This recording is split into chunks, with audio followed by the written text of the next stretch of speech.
கரூர் வெண்ணெய்மலை பகுதியில் கோயில் நில விவகாரத்தில் வழக்கு தொடர்ந்த நபரை அச்சுறுத்தும் வகையில் அப்பகுதி பொதுமக்கள் கருக்கலை வீசியும் துடைப்பத்தையும் காட்டியும் போராட்டத்தில் ஈடுபடுவதால் அசாதாரண சூழல் நிலவி வருகிறது.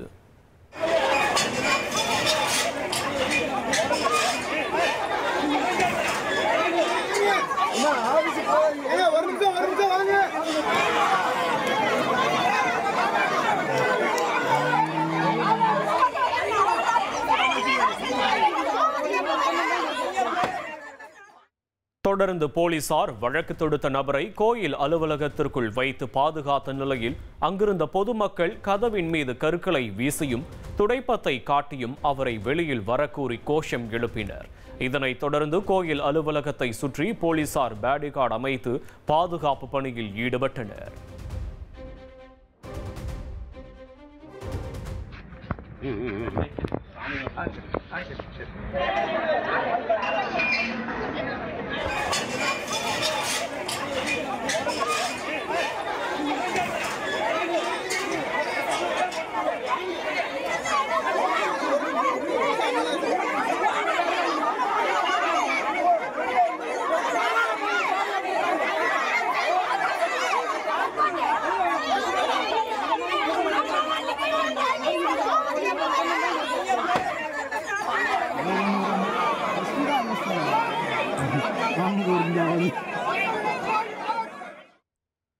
புதுச்சேரியில் சாலைகளில் மாடுகளை தெரியவிட்டால் அபராதம் விதிக்கப்படும் என்று எச்சரிக்கை விடுக்கப்பட்டிருந்தாலும் பாக்குமுடையான்பட்டு பகுதியில் ஒரு மாடு சாலையில் சென்ற பொதுமக்களையும் வாகன ஓட்டிகளையும் முட்டி தள்ளியது. இதனால் பொதுமக்கள் அலறியடித்து ஓடிய நிலையில் சுமார் 1 மணி நேரத்திற்கு மேலாக ஒரே இடத்தில் அந்த மாடு நின்று கொண்டிருந்ததால் பொதுமக்கள் அச்சத்துடனே சாலையை கடந்து சென்றனர்.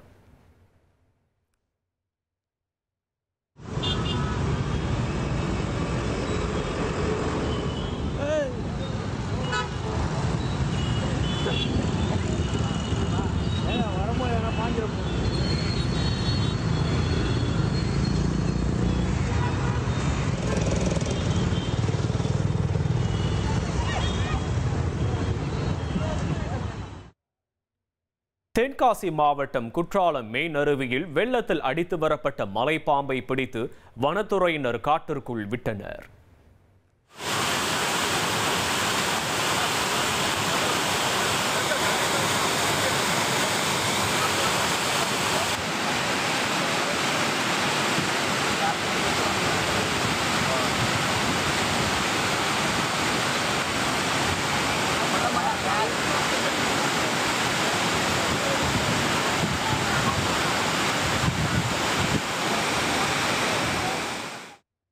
கேரள மாநிலம் கோழிக்கோடு மாவட்டம் பந்தரங்காவு பகுதியில் உள்ள நகை கடை ஒன்றில் நகை வாங்குவது போல நடித்து பெப்பர் ஸ்ப்ரே அடித்து நகையை திருட முயன்ற பெண்ணை பொதுமக்கள் பிடித்துள்ளனர்.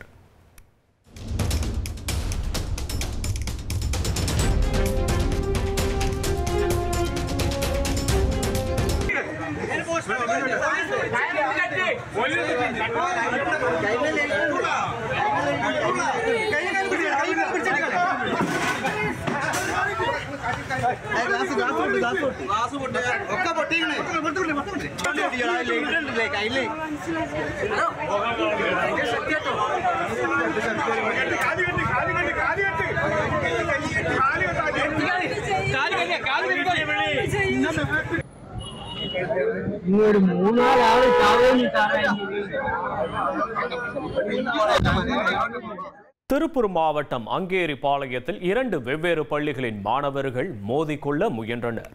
அதை தடுத்து மாணவர்களுக்கு புத்திமதி கூறி போலீசார் வீட்டிற்கு அனுப்பி வைத்திருக்கின்றனர்.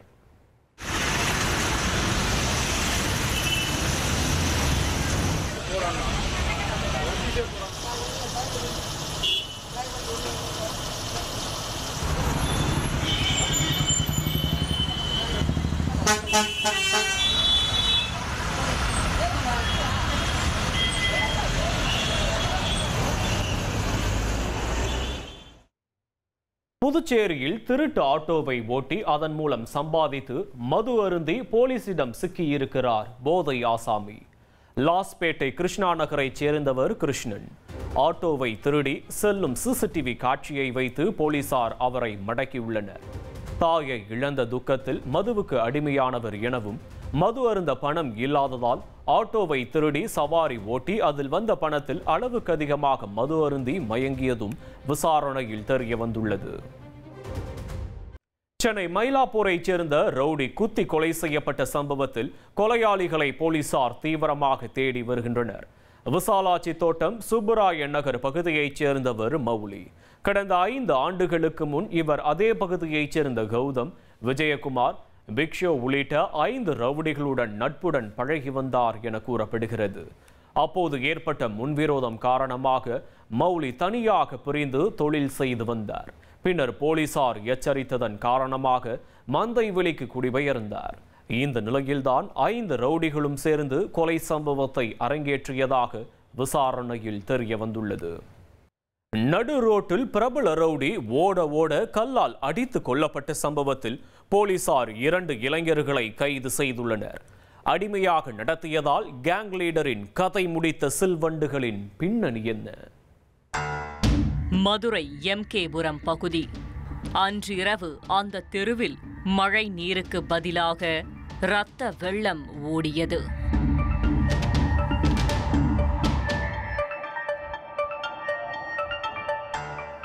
பொதுமக்கள் அஞ்சி கிடக்க போலீசார் தெருவையே சல்லடை போட்டு சலித்தனர்.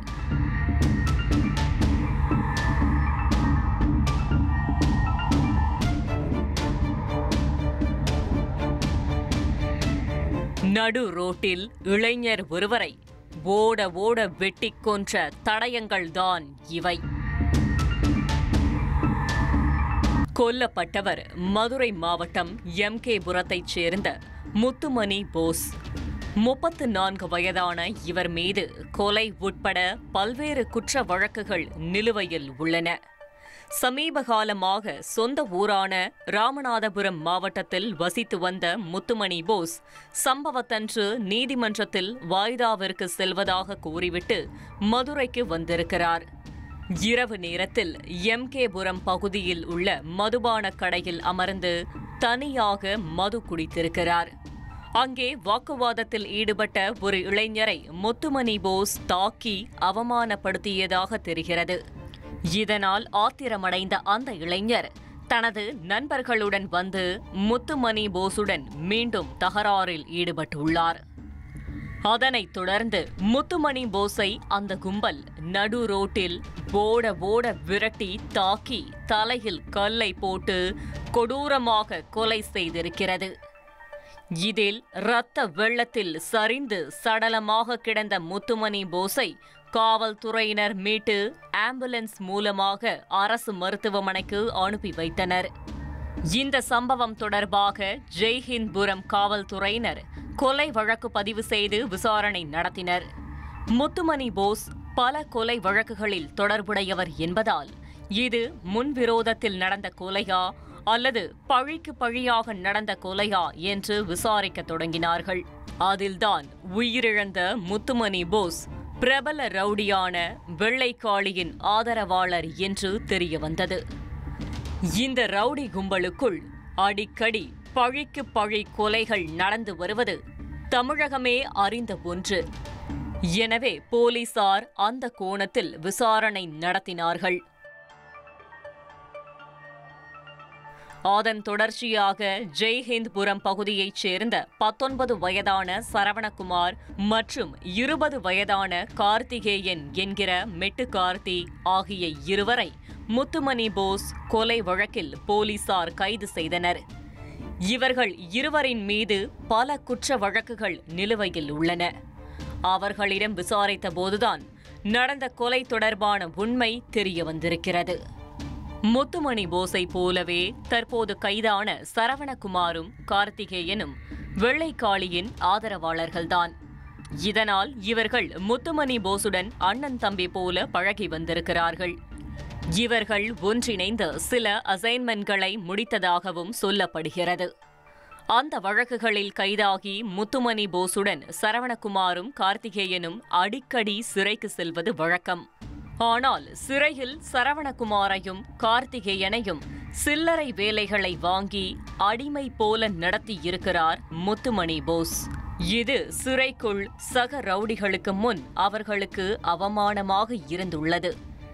சிறையில் இருந்து வெளிவந்த பிறகும் கூட அண்ணனுக்கு சரக்கு வாங்கிட்டு வாடா என எடுப்புடி வேலைகளை செய்ய சொல்லி இருக்கிறார். பல கேஸ் வாங்கி ஏரியாவில் ரவுடியாக ஃபார்ம் ஆக வேண்டிய தங்களை இப்படி அடிமையாக வைத்திருப்பது சரவணகுமாருக்கும் கார்த்திகேயனுக்கும் பிடிக்கவில்லை. இதனால்தான் சம்பவத்தன்று இருவருக்கும் இடையே தகராறு ஏற்பட்டிருக்கிறது. இனியும் முத்துமணி போஸை விட்டு வைக்க கூடாதென முடிவு செய்த இருவரும் மர்டர் பிளானை போட்டு அன்றிரவே கூட்டாளிகளுடன் களத்தில் இறங்கியிருக்கிறார்கள்.